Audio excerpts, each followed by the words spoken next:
Dans un petit village, vivait une femme nommée Claire, dont le sourire illuminait même les jours les plus gris. Mais derrière cette façade joyeuse, une lourde douleur pesait sur son cœur. Elle était acculée par des dettes.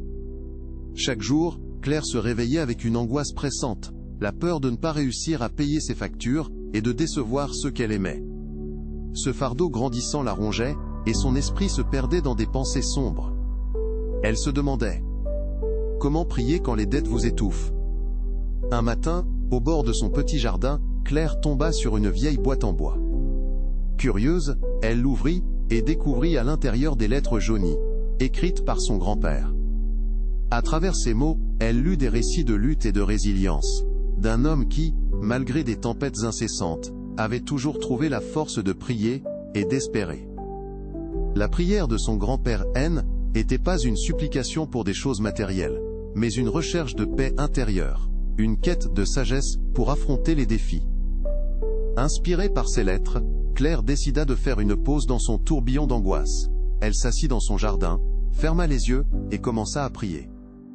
Avec chaque mot, chaque souffle, elle laissa échapper non seulement ses peurs, mais aussi une lumière d'espoir. Elle pria pour la force d'affronter ses problèmes, pour la clarté de l'esprit nécessaire, afin de trouver des solutions. Son cœur, lourd de préoccupations, commença lentement à s'alléger, comme si un poids immense se retirait de ses épaules. Les jours suivants, avec un esprit renouvelé, Claire chercha activement des moyens de réduire ses dettes.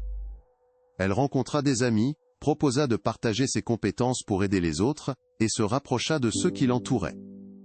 Petit à petit, la communauté commença à s'unir pour l'aider, car sa vulnérabilité avait ouvert la voie à des liens plus profonds. Elle découvrit que dans la prière, Hélène n'était pas seule. Après des mois de persévérance, Claire réussit à apurer ses dettes. Ce N n'était pas que l'argent avait été le seul problème, mais que sa vision du monde avait complètement changé.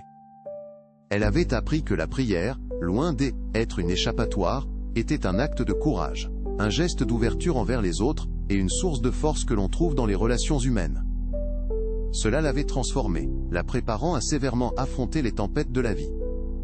La vie de Claire est un rappel que même dans les moments les plus sombres, il existe une lumière. La prière, quand elle est enracinée dans la sincérité et la vulnérabilité, devient un levier puissant. Elle nous pousse à chercher de l'aide, à rêver de l'impossible, et à restaurer l'espoir lorsque tout semble perdu. Souvent, c'est dans notre faiblesse que l'on trouve la force nécessaire pour transcender nos défis. Chaque jour nous offre une nouvelle occasion de nous redresser, de prier pour une clarté d'esprit, et de trouver le courage d'agir.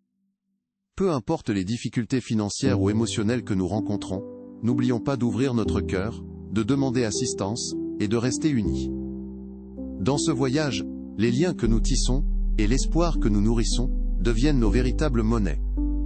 Se esta história falou com você, deixe seu comentário abaixo, e compartilhe sua reflexão. Ajude a espalhar inspiração. Compartilhe este vídeo com alguém especial. E não se esqueça de se inscrever no canal, e ativar o sininho para mais histórias transformadoras.